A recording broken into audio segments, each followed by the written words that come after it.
Welcome back, know-it-alls. This week we are going to be talking about stories that were what the fuck moments for us. Stories or situations where, we experienced them and didn't know how to react or what to say or what to do because it truly felt like we were being punked. Every time it happens, which it seems to happen a lot in my life, I look around waiting for Ashton Kutcher to bust down a door and be like, yeah, you just got punked. It's never happened. I feel like I've become conditioned to these stories. I'm sitting back trying to think of stories that were like what the fuck moments, but I grew up working for you and having the friends that I did, and so every day was kind of just what the fuck. It's just normal now. Yeah, it was just like I was thinking of stories and I was like, I could literally tell any story from the time that I was 12 to 18 working at your store. Yeah. Any story. Actually, I have a couple. I have one at least that I need to tell because you put me in one of the worst situations I've ever had to, I didn't know, obviously a talker. I can talk my way out of pretty much anything and I had no idea what to do. Really? Yeah. I'm very interested. You'll know it immediately. I guess, I'll just get into it. So, at the place we were working, where we were working was right by the front door where customers come in. And so we were kind of like cleaning in the front, right by the customers. And I was talking about weird plastic surgery. Like just things you're like, people go and get, stuff done. And I was like, I think I saw it online, but I was like, what if somebody went in to get plastic surgery and like, what do you want done? They're like, I would like a nipple extension. And they're like, what? I'd like one nipple just be 4 inches longer than the other one. Would it stick straight out or would it droop? When it gets hard, it would stick straight out. So living out here, it'd be hard all the time. Yeah, but only one. Only one. Just like a 4-inch nipple extension. What I didn't know, my back was to the door, and as I was showing how far out it would stick from my breast and talking about nipple extensions, a customer walked in. I made direct eye contact with them, turned around, and of course, Mr. Clay was there, off kind of on the side, heard this conversation, saw the customer walk in.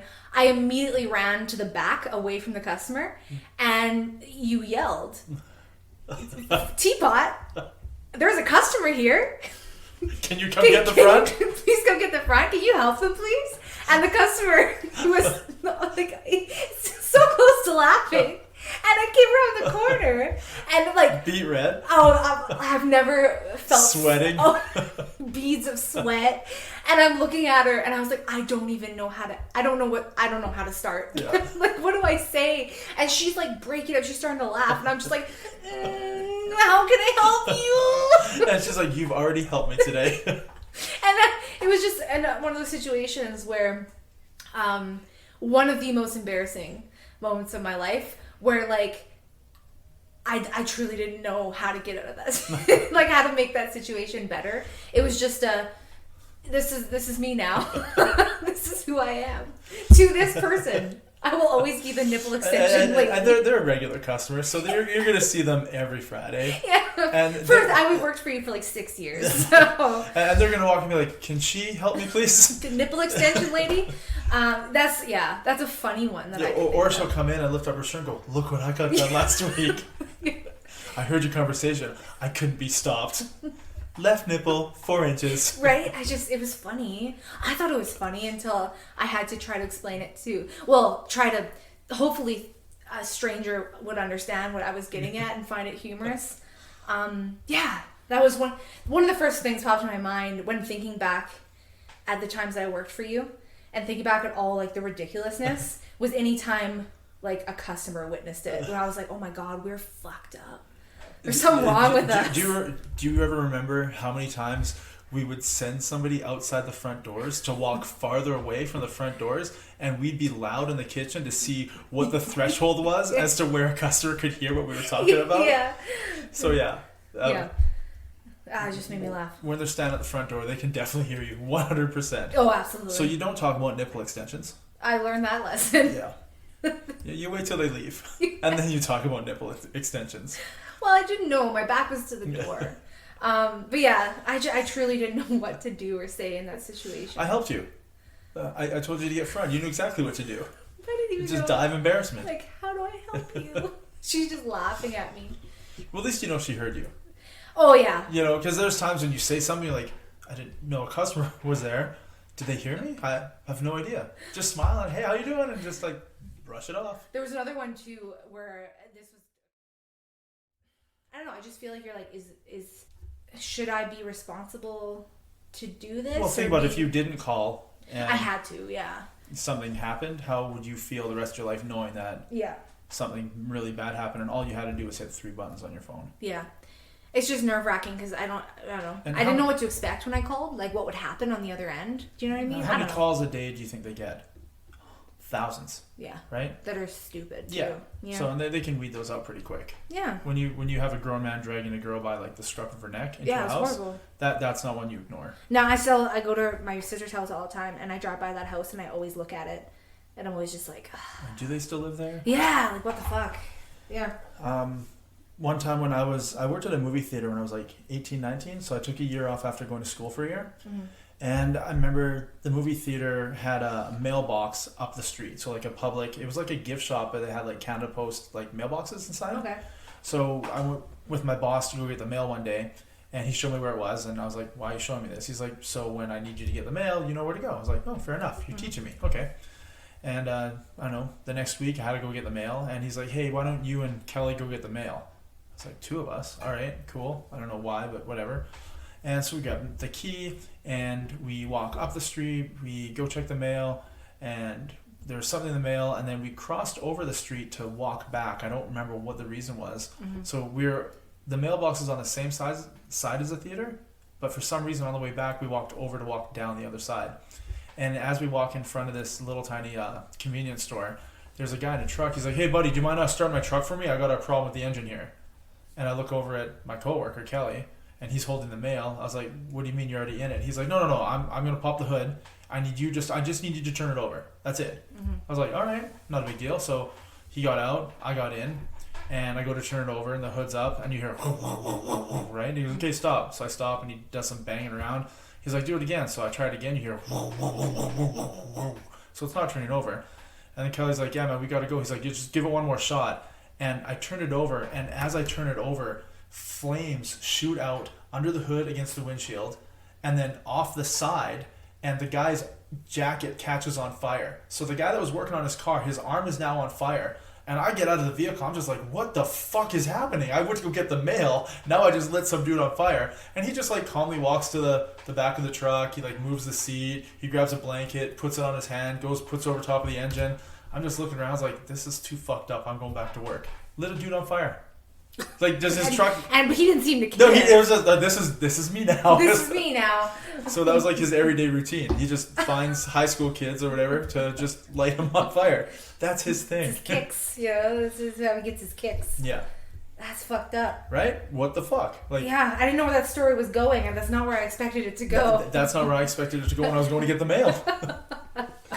Because I got the mail earlier, and you get the mail. I feel like one of my biggest fears now, it's so bad. So for some reason, yeah, no, for some reason I have a really friendly face. I don't understand. I'll be like in Walmart, grabbing some milk, head in like the cooler, and I hear like hair, and I'm like, "Are you talking to me?" And they're like, "There's no way 3 people in one day." What are the odds? What are the odds that 3 people in one day? Anyway, she was scared of him, and to this day, I'm sure she's like, I didn't trust him, but I felt okay about it. But we were going home, and he turned off to where he was staying before we even got close to where we were staying. But I think she still counts it as the 3rd person that we met that night. That was all, like, I can't believe it was within a few hours on our first night in Europe. Europe is awesome. Yeah. My mom's like, how was your first day? And I'm like, quaint. Did you, in the convenience stores, do you ever see the self-serving, like, heaters? Like, the food that is self-served? No. So, it's like a vending machine for, like, hamburgers and hot dogs. You go up to it, and there's a glass window, and there's a burger behind it. You put your money in, you grab the door opens, you grab the burger, and then another burger just goes bloop, and it pops into the spot. I'm like, this is fucked up. I wonder how many of these I have to buy until there's nothing on that bloop. So yeah, my friend John's like, I don't think we should eat this. I'm like, I know shit, we shouldn't eat this. Who knows how long it's been sitting under here? Oh my God. But yeah, like self-serving. That's disgusting. There was a self-serving. This is so fucked up. We were driving in Germany. This is the same trip that with my friend from Amsterdam. we were driving in Germany. We were looking. I think we looked at because it was before widespread internet. So we looked at a hotel in the last hotel where we were going to spend the night. And then we had it printed off like MapQuest directions. We're driving and driving. We get there, we get there super, super late. And I pull up, we go to the front door, and it's locked. I mean, the lights are on in the hotel, the lights are on the lobby, but you can't open the door. And John and we're with this girl named Ashley that we had met, and we're like, we can't even get in. This is so fucked up. And then this guy comes out, and he's having a cigarette. And I was like, excuse me, do you speak English? He's like, yeah, I speak English. I was like, we're trying to get in here, but we can't. He's like, how many beds? And I was like, excuse me? He's like, how many beds for the three of you? And we're like, 2. John and I will share one, and Ashley will get one. So he's like, come here. And he goes to the little digital display, and he hits like the UK flag, and up comes on the digital display, English.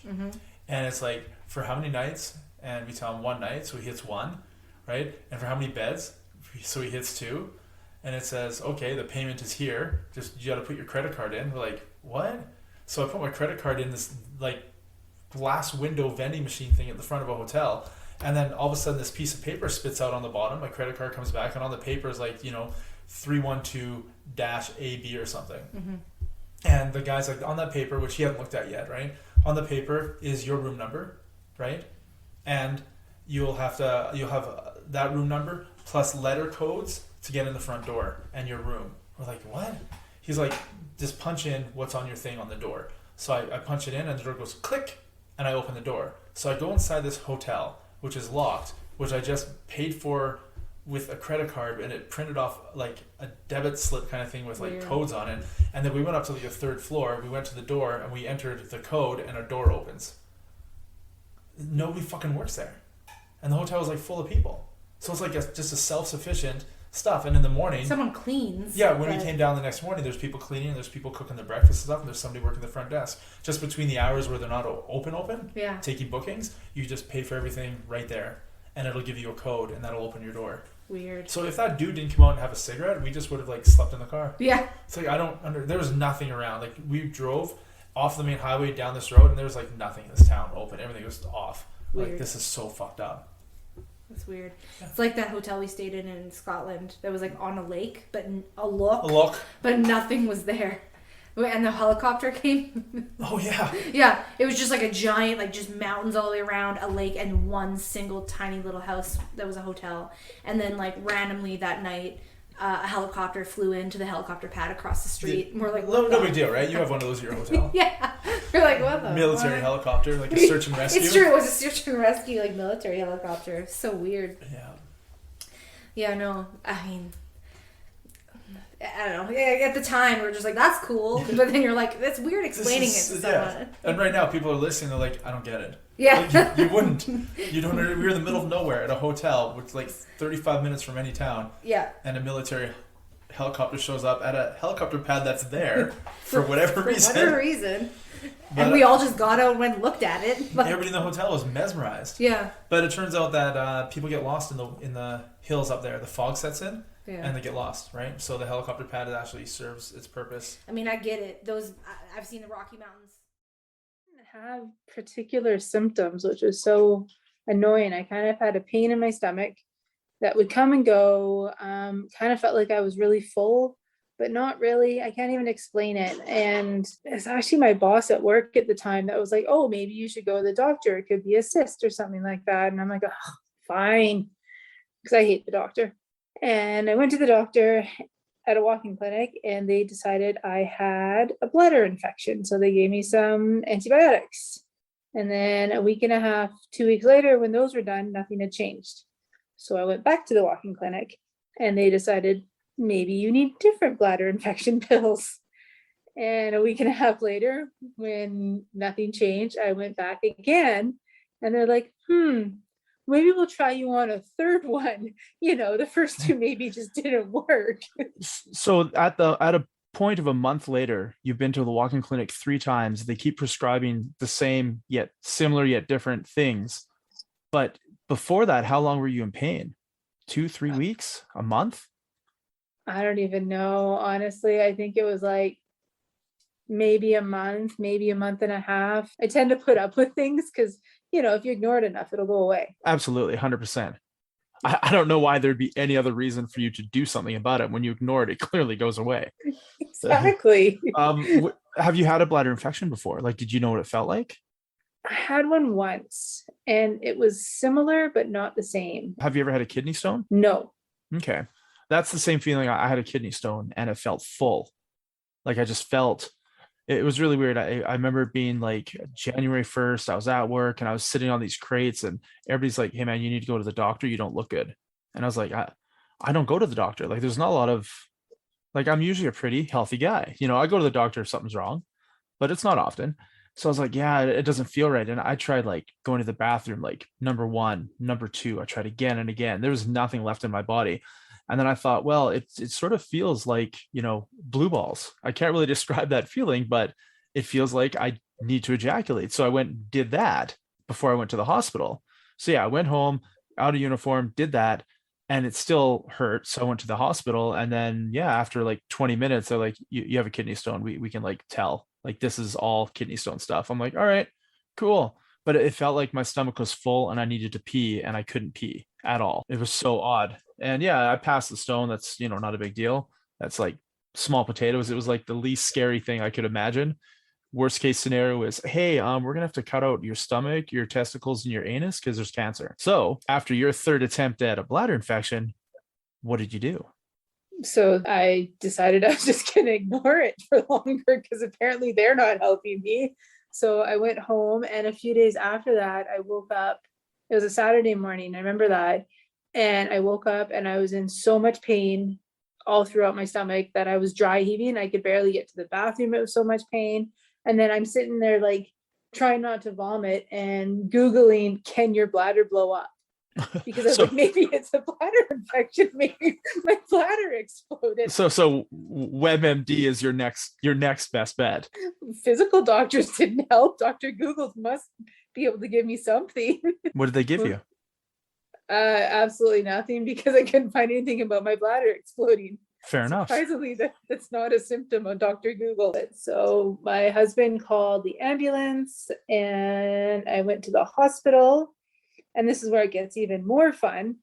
So I'm at the hospital and the like 9 million year old doctor comes up, gives one look at me, does an ultrasound and says, you're constipated. Cool. And no, because I look at him, I'm like, no, I'm not. I would know if I was. Like I dump 4 times a day, dude. At least 4 times a day. On a bad day. On a good day, I'm at least in there 9 times a day. There's nothing left in me. I assure you, I am not constipated. Well, maybe not that much, but it's fairly regular. Yeah. And so he was gonna discharge me after giving me something that made me go poop. And luckily there was a shift change, because then the new doctor came on, looked at my blood test results where like my white blood cell count was through the roof. And I was like, no, there's something a lot more serious going on here. So is that not a bad thing? Is that a good thing? I don't understand. No, your white blood cell count goes high when there's usually an infection or something your body's trying to fight off. Okay. Yeah. So he did a very uncomfortable internal exam, let's just say. Giggity. And no, not so much. Non-giggity. Not giggity. And then he looked at the ultrasound. He's like, well, I think what happened is you had a cyst and it burst. Oh, lovely. Yeah. So, and then by then my stomach had started to get bigger, because when a cyst bursts, there's often fluids and that goes all into your stomach cavity. And then it starts to hurt and hurt and hurt, because it's like basically you're being blown up like a balloon. So then how do you solve it? You just wait and your body reabsorbs it slowly. So they transferred me to a different hospital, did some more very disgusting tests with all kinds of implements and cameras in various places, and decided that yes, I did have a cyst. It was probably about the size of a softball, maybe bigger. And then that was it. They admitted me and I was there for I think a day. And then some random lady comes in that I'd never met before. Is like, so you know, your cancer levels are high. Like, I hadn't heard any of this yet. No one had told me. So she just drops this bomb on me. She's like, you know, so this could mean that you have cancer. And I'm like, maybe they should have told me that. So then how do you feel at that point? Like when they tell you that, what's going through your head? Like originally you're like, oh, a cyst burst, I have to absorb it. I'm good at playing the waiting game. That's usually what I do with myself. So that'll solve that problem. But let's focus on this cancer thing. How can I ignore this for long enough for it to go away? Was that like what you were thinking? Pretty much. I was like, she doesn't know what the hell she's talking about. Who is this 12-year-old? I'm going back to the walk-in clinic. They know what's up. Right. I'd much rather have a bladder infection. Yeah. But so they couldn't really do anything at that point. They had to wait for my body to absorb all the liquid. And then the only way to really tell,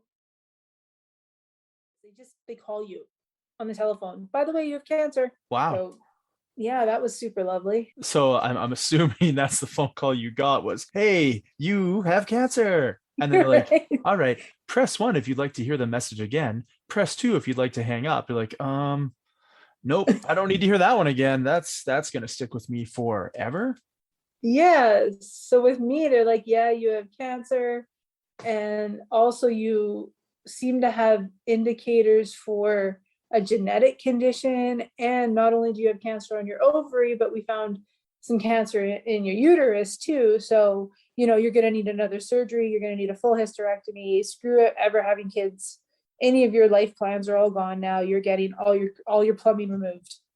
So you're getting all your plumbing removed. They say, forget your life plans. Probably not in a mean way, probably in a nice bedside manner kind of way. But what do you do next? So there was some talk about, if you really wanted to preserve your eggs and get a surrogate, then you'd have to go on like hormone shots, and then your surgery couldn't happen for like 3 to 5 months or something. So this would push back them getting rid of the cancer in my body. And I'm like, you know what?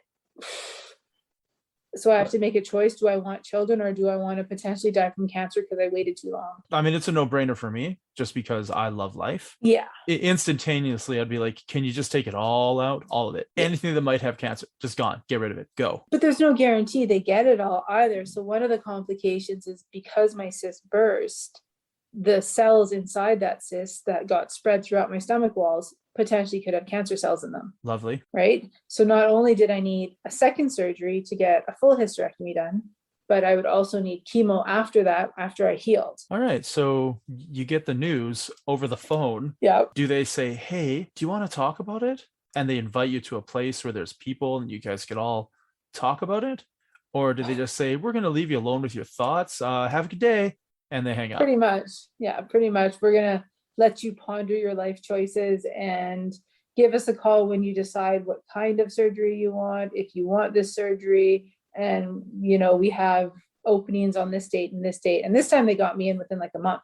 So it was magically quicker. So the decision you made, do you find it weird that some people would be like, well, I need kids. So let's harvest these eggs and let's book this 6 months from now and let's play the numbers game. Like in my world, that's just crazy. Like it's about survival for me, not about whether or not I can have children.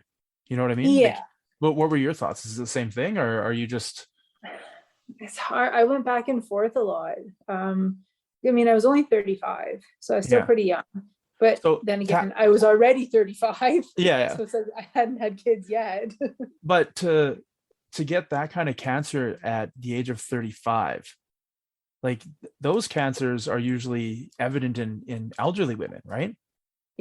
Yeah. But they found it in you like just by chance because the cyst burst. Like it's just luck of the draw that cyst burst, that they went inside you.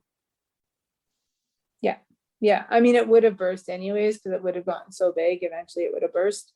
But the fact that I got it so young was also why they're like, hey, you may be a genetic abnormality. We should do some tests. And two separate cancers. It wasn't spread. It wasn't like the cancer in my ovary spread to my uterus. They were two completely separate cancers. Weird. So I had two at once. Yeah. I'm a medical miracle. Well, that's a good way to look at it. I mean, really, considering I was just going to ignore it because I was just so tired of going back and forth with the doctor and them not fixing anything. I was just like, yeah. Has it made you avoid walk-in clinics? Do you find that they're less knowledgeable, or do you just find that one was less knowledgeable? Because I go to walk-in clinics all the time for stuff. Like that's like my go-to.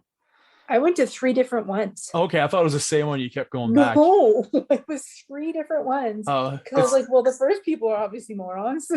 Well, how did you end up telling your family and loved ones? Like, how did that go? That's a good question. I don't remember. I think the end down and sew it up. I'm not going to visually imagine that because I want to finish the interview Okay. before I start touching myself. I mean, before I start being disgusted. And Right. so what made you just take it head on? Like, what made you plow through it? What made you decide, you know what, forget the kids, get in there, get it out. Hey, mom, this is what it is. Hey, husband, this is what it is. Like, what made you decide to just beat the shit out of it? That's just who I am. Like, I don't really, if there's a job to be done, I just want to get it done. I want to get through it. And, if I need to think about it later, I can. If I need to process it later, I can. But I just want to do what I need to do to fix the problem right now and deal with the consequences later. I don't know if that's healthy.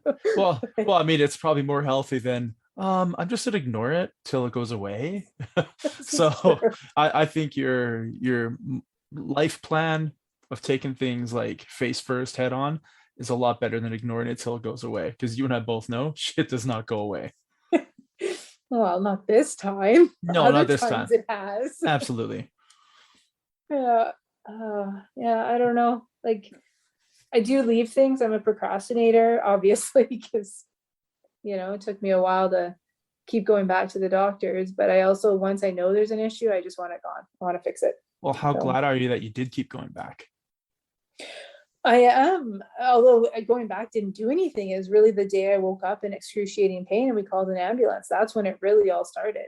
Yeah, but if you hadn't gone to the walk-in clinics time and time again, then you just would have been like, oh yeah, it hurts. I've been sick before. This sucks. But you know what I mean? Yeah. There was a build-up. You're like, okay, I know it's not a bladder infection. I know that Google can't help me find exploding bladder, as I quote that, air quote it. Well, let's be fair. It's probably a TikTok video, exploding bladder, and it probably has nothing to do with a bladder. Yep. So what's the Yeah. best advice that you can give somebody who may be going through this exact thing? Know your body, listen to your body, ask for a second opinion. I wish I had questioned things more. There's some things maybe I wouldn't have done had I had more information, including chemo. I'm not So saying chemo was bad, but it wasn't necessary. It was a just in case, and you wouldn't have done it? I don't think I would have done the chemo. I think I would have just done the surgery and then waited and seen, because chemo has its own set of side effects and it has its own, you can potentially get other cancers from getting chemotherapy. Wow, genius.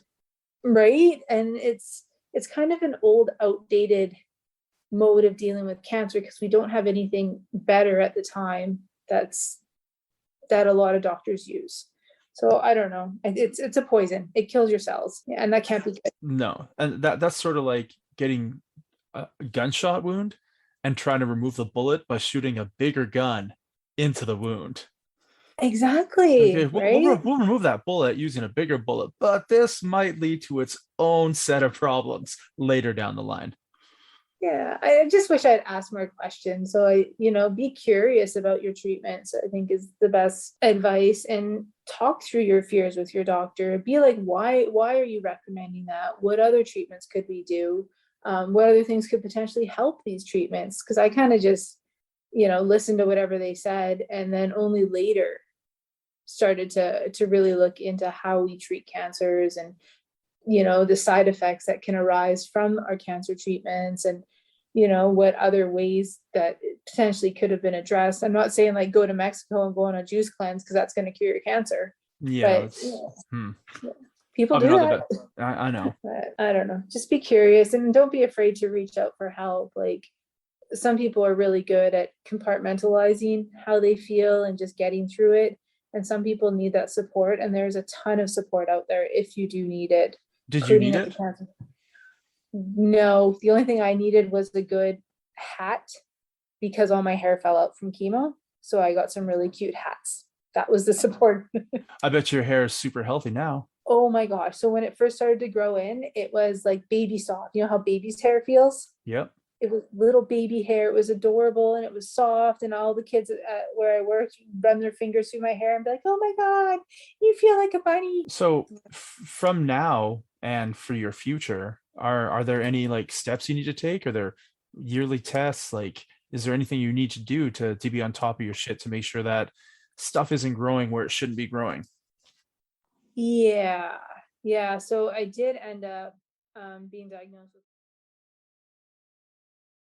I have to open the shower to get my toothpaste and toothbrush and stuff, and people are like, "What are you doing?" Yeah, I literally just right before you came over, I brush my teeth at night and in the morning, and so I shower at night. So every morning I have to grab it out of my shower, brush my teeth, and then I just left it on my sink. So when you came over, I was like, oh, I'll just put it in my shower for tonight after you leave when I shower tonight. So yeah, people are like, your toothpaste is in your shower. Yeah, Like, my aunt does it too. She, hey, you, because she came to visit. She's like, hey, you keep your toothpaste and toothbrush in the shower. I was like, yeah. She was me too. I was like, well, I wouldn't say you're smart, but I mean, if you do it and I do it, chances are pretty good you're probably smart. Yeah.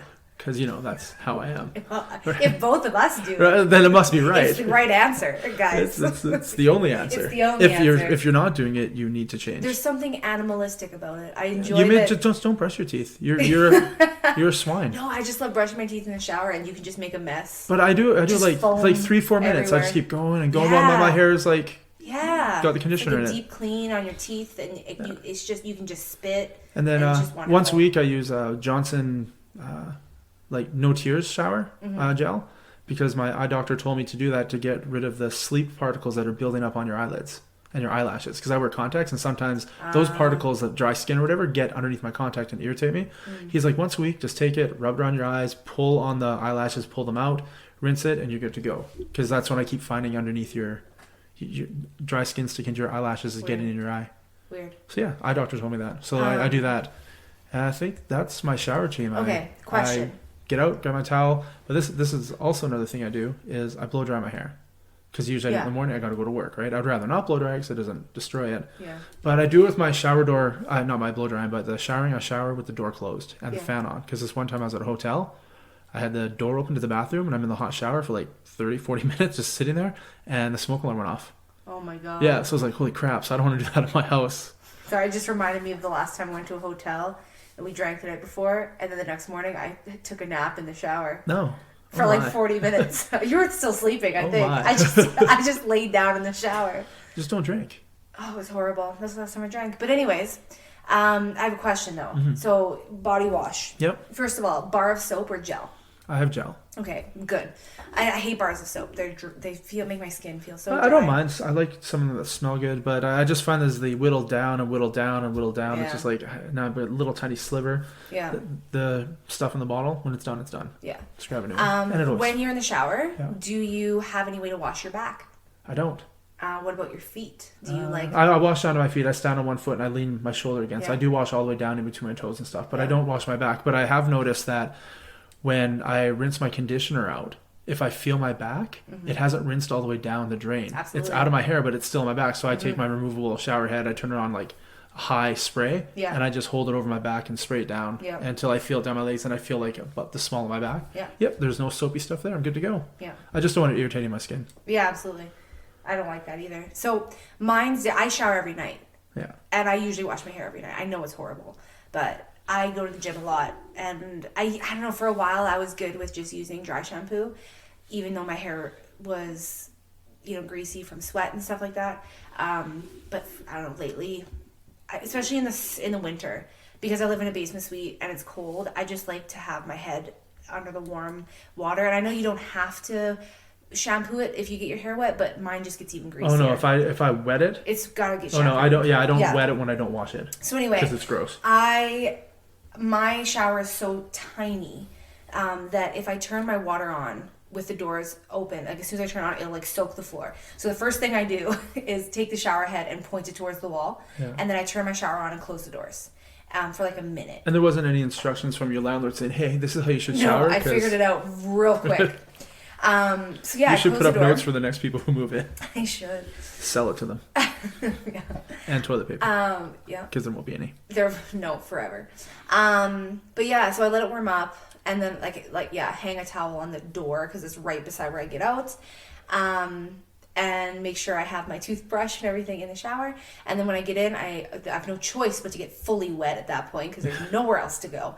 But the first thing I do is wash my face because I'm most likely wearing makeup because it's at night. I probably put on makeup that day, and I have thick eyeliner and mascara. So as soon as the water hits my eyes, like a pretty good chance I'm going to get makeup in my eyeballs.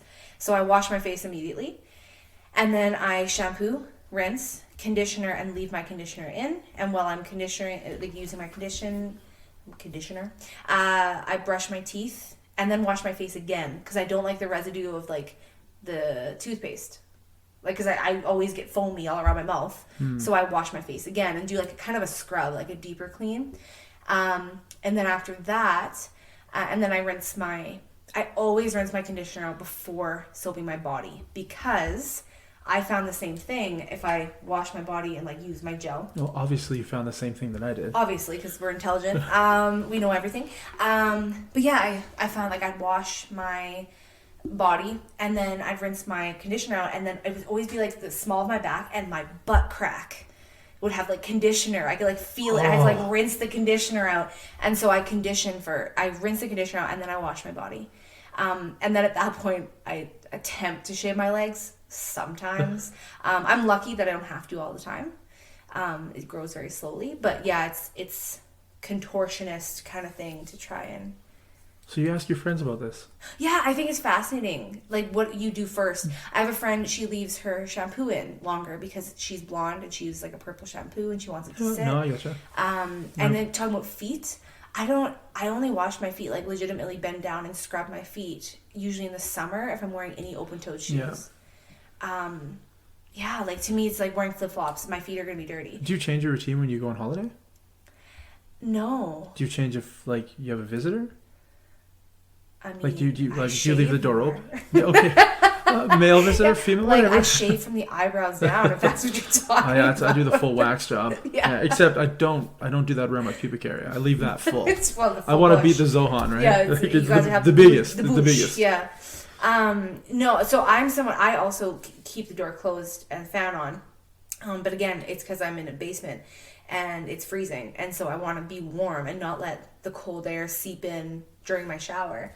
But when I'm home alone, like when it comes to going to the bathroom, the door's always open. Okay. If someone's here, always closed. Oh, it's always open.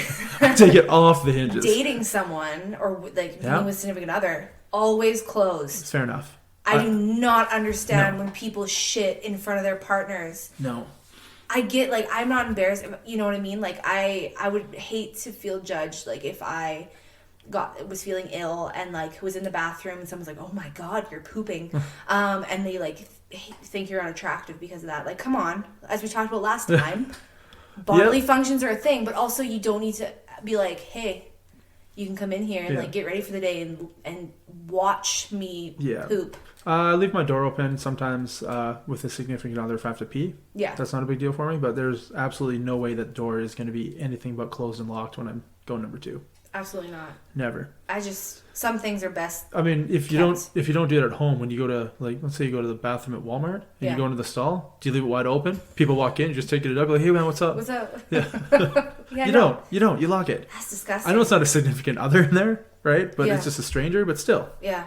No, I think that's disgusting. I just think, to me, I just feel like you lose some attraction there. Like, again, you can't judge people for doing that, but, like, it is a privacy thing to me. I don't know. I mean, I'll shove my face down there. Yeah. Like, on them.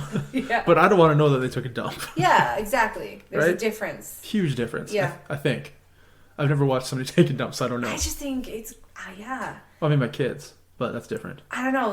I don't know. It's just And they had little portable potties, and that was like in the kitchen, wherever they were. So they were taking dumps everywhere, right? But in their little potty. Yeah. Daddy, can you build like a wall around here? It's like, no, kid, I'll just take a shit. Yeah. Just go. Yeah. When you get older, you realize that you need the walls. You're too young now. Don't worry about it. Yeah. Privacy. I also, when I'm in hotels by myself, I'll still close the door. Well, Like, there's smaller rooms. You don't want the smell coming into the room. True, right? but like... And a lot of hotels don't even have fans. It's true. But generally, I don't know, when I'm in a hotel room, it's just, I'm not as, like, comfortable. Like, at home, I can walk around naked. I can leave the door open. But in a hotel room, there's always, like, that chance. I was in a hotel once, and, like, yes, maybe someone could come in. I doubt it. But I was in a hotel once where the fire alarm went off. Yeah. and you have to leave, you know, and you're in with a butt like See, you're, that's weird. it's I not walk- just standing outside your house naked. You're standing outside with 100 other people naked. But they don't know you. It's okay. It's fine. That's weird that you say that because I walk around hotels when I'm staying by myself Mm-hmm. naked. Like I'll take a shower, go out, I'll lay down in bed. I don't really care. I don't spend a lot of time. It'll be from like the bathroom to my bed, and then cover up. I guess I don't go to like the window and be like, "Hey guys, what's up?" Yeah, no. I don't know. Privacy is a big thing to me. It reminds me of when I went, on a sports trip, and we were traveling as a team, and my friend and I were like, the whole day, it was like a 5-hour drive. The whole day we're like stopping, going to the washroom, and we get back in the vehicle, and like before you play a game, before you go for a run, whatever it is, your body just expels shit. Oh, You're yeah. just like, get it out. You Yeah. know, you can't be carrying that around with you when you're using that much energy. And so the whole day my friend and I were just like, I haven't pooped yet. Like, I haven't gone yet. What are we going to do? So we get all the way to the venue. We're like, oh my God, it's not happening. We're gearing up. Like, we're getting ready. And we're like, what do we do? You're going to get hit. It's just going to And come then out. I was like, we need to go. So we go to the bathroom to try. And it was a public bathroom with like 16 stalls. So we go to the furthest ends away from each other. No one else is in there. And it's silent. And we're both trying to poop. And I was like, you know what? Privacy time. I was like, I'm going to put on some music. And it was Beyonce. So I would have put on like elevator music, right? Just But yeah, no, it was Beyonce. all which elegant and beautiful. makes me happy. So now to this day, if I'm like with people and we're like going to the washroom together, and I'm like, I'm no shame. I was like, I'm just going to put on music so we can still sit in here and like talk and listen to music and not hear the noises for privacy. But yeah, that's my every time I think of like privacy, I'm like, it's a nice middle ground where you're like, we're kind of shitting together So when you hear the song, do you think of shitting? every time. When you're shitting, do you think of the song? Poor Beyonce. Not really. I think she's doing fine. Yeah. Yeah. She's probably just happy you're playing the music, right? She's like, It's oh, she true. likes me. It's She's true. thinking of me when she's dumping. But yeah, that's one of my favorite bathroom stories. When I was at Walmart shopping with my kids, I went into the bathroom. So the older one is watching the little one, just waiting right in the middle hallway there. And I go into one of the stalls, and there's a person in the stall next to me, and they obviously were setting something up to be hilarious, but all they heard was like, squirt, cheese, I'm gonna be here all day, and I was like, trying not to laugh, but it's fucking. I finished my business. I got out. I was like, I can't tell the kids; they don't get it. Yeah. So the first thing I did is go straight to work. Oh my god! You gotta hear this. So I told the story to everybody, and now people will even talk to me like today. This is like 3 years ago. Squirt cheese every time like one of us goes to the bathroom. Work. Disgusting. That was funny though, right? Because they didn't. They weren't seriously squirting cheese, and it didn't sound liquid. It was just farting and somebody having a good time, like laughing. It was funny to me. Oh my God. Because I mean, I've gone to the bathroom before and I farted really loud. And I was like, hee hee, and then you hear people laughing, right? I saw a video online of a girl going into With the whoopee men's cushion? bathroom with whoopee cushion. Genius, right? And like I realized that men's bathrooms are a different place than women's. They're dirtier and Yeah. more fun. I was gonna say way more fun. There's no Beyonce. If someone farts, it's not like a nice one, but like that doesn't happen in women's bathrooms from my experience. Mine was just a hee hee. But yeah, I mean to finish off talking about our routines and Yeah. stuff, I feel like we should share a mutual story of the bathroom? embarrassment, but like of also bonding of our In the experience bathroom? in the bathroom. Like holding hands under the stalls? We didn't. We didn't. But we both experienced, some pleasure and then some pain when we were on a trip. Oh my god, Sweden. Sweden. Okay, yeah. Yeah. Genius. Yeah. We went to Sweden a couple summers ago. Well, we were in We were in Norway, Norway. and we drove to Sweden for lunch, but not to get Swedish food, but to go to McDonald's because Obviously. Mr. Clay had the idea that in every European country we went to, we needed to stop at a McDonald's. different milkshakes, different fries, different dips. Yeah, different stuff. So we go to Sweden, like one of our last countries. We've been to 1 million McDonald's. And we're looking for different stuff, and we see a weird word under milkshakes. We ask what it is, and we find out that it's pear. A pear-flavored milkshake. Which we would never get in Canada, No, it sounds amazing. So we both ordered one, obviously. and thank God your daughter didn't. Yep, thank God. So we both ordered one, and of course it's the most artificial pear flavor you could imagine. But and it was good? It's lime green color, and it was so good. right? And we're also extremely lucky because we got to try this wonderful milkshake. Then we hopped in the vehicle to drive back from Sweden to the airport in Norway, in Oslo, which I think it was like at least a 2-hour drive. Oh yeah, because we listened to stand up the whole way. Yeah, it was we long. listened to a bunch of stuff. So we get to the airport, we drop off the rental car, we take a train back into the middle of Oslo to walk to our hotel, and that's another hour.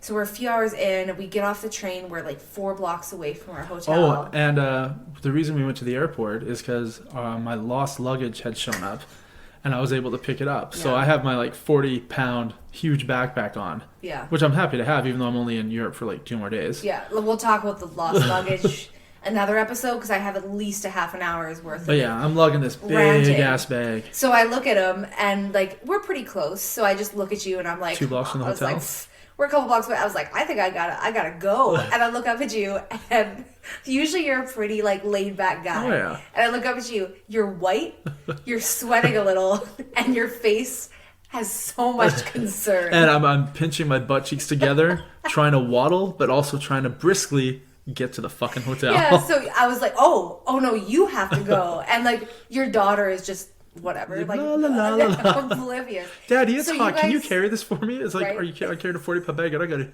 shit like a dump truck right now. So no. So we start going back, and you guys take off faster than me. Because I'm like, I was like, honestly, I have to go. Yeah. But if I take longer, then you can go up there, go to the washroom. By the time I get there, you're done. I was scared I wasn't gonna make it. I was gonna be on the side of the road yeah, I just was taking good. a dump. Mine wasn't that bad, And I don't but I know- needed to go. How do they handle that in Norway, you think? I'm very uncivilized. Probably. It's a very civilized place. So we get to our hotel. At the same time, I caught up to you. And we get upstairs, and of course, your daughter, you're nice enough to be like, okay, kid, like if you need to go, One bathroom. Teapot and I are gonna destroy this bathroom. Not together, one at a time, which is Yeah. terrible to think about which one gets. Yeah. Yeah. I volunteered to go second because I saw the level Oh. of concern. I can't even describe it. No matter how much of a suntan I would have had, it was gone. Yeah, it was so was gone. pale, And- so clammy. Yeah. And so your daughter is like, oh yeah, like I need to pee first, and you're like, fucking go. Yeah. So you're standing outside the door. I don't even think she closed it all the way. Like you were ready to open it. How's her bathroom and, etiquette? I don't close my door in front of and loved ones. she's going to the washroom, and you're standing, and I'm sitting on the bed, like watching this unfold, and you're like taking off your belt, unzipping your pants, you're like holding your pants up with one hand. The second she comes out, you like grab the door, slam it, and then I don't know what happened in there. Would you like to explain? I'm very thankful that I made it ass cheeks to toilet seat when I did, because if it was 1 second later, there would have been spray on all sides of the toilet seat. But didn't you not actually make it onto Well, the toilet it was. simultaneously? It's almost like the shit knew it was coming out, and the toilet seat knew it had to be attached to my ass, and they just worked together in such a perfect way. Yeah. You know, like when they dug the channel between France Yeah. and England, it's like we have to meet in the middle. Yeah. This is only going to work one way. Yeah. Let's make this work. The Yeah. toilet seat and my ass both had that discussion. Yeah. But it was out very fast. It was not like the sound you heard earlier. It was sort of like Just spray. a spray in all directions, like Yeah. almost Well- like a balloon filled with glitter, and you pop it and it just poof. Yeah. I mean, you can explain it for them. You don't need to explain it for me, because as soon as you were done, I mean, you like used the tiniest little bottle of cologne. Yeah. You're like trying to make it better. I didn't give a shit. Yeah. The second you were left, about to give a shit. Yeah. The second you left, I went in there. And then after I got out, I you ran went, back in. you went in there again. We had dueling diarrhea for 30, 40 minutes. So it was you, me, and then you, and then me, and then you again. And the whole time your daughter's on her iPad, like FaceTiming her friends back in Yeah. Canada. Just oblivious. Like I think she had a sip of it She did. unaffected. She's like, this is good. It's like, bitch, you're not having any of that. That's all mine. Yeah. Now I kind of wish I could hear drink. No, you don't wish, because then there would have been a third person fighting for that toilet. It's true. And she would have taken my spot. I would have to give that up for sure. Yeah, I wouldn't have. Yeah, I have no I- blood relation. Fair- Fuck her. Fair. But I mean, after that was all said and done, we both came to a conclusion and a decision that if that pear milkshake was in front of you right now to drink, and you got a large one, would you drink it? Absolutely. It was so good. But like, if it was at our McDonald's, you'd have to get one and then bring it home. Yeah. Oh well. Would you? No, but like, make sure where you're going next has a toilet exclusive exclusively for you, for your personal use. It was the only thing between the three of us that two of us ate. Yeah. Because you had all vegetarian stuff. Yeah. I didn't have vegetarian stuff. She had a Happy Meal, but that milkshake is the only thing that you and I shared. Yeah. And then we shared quite the experience. Yeah, we did. We almost wanted to like, you know what, Teapot, just use the toilet. I'll use the bathtub. I can't do this. I can't not be in this room right now. Yeah. I need to finish this out. My body's just deflating. Oh god, we expelled all form of that milkshake as quickly as possible. But it was a damn good milkshake. Yeah. I don't know. That's where my brain went when you came.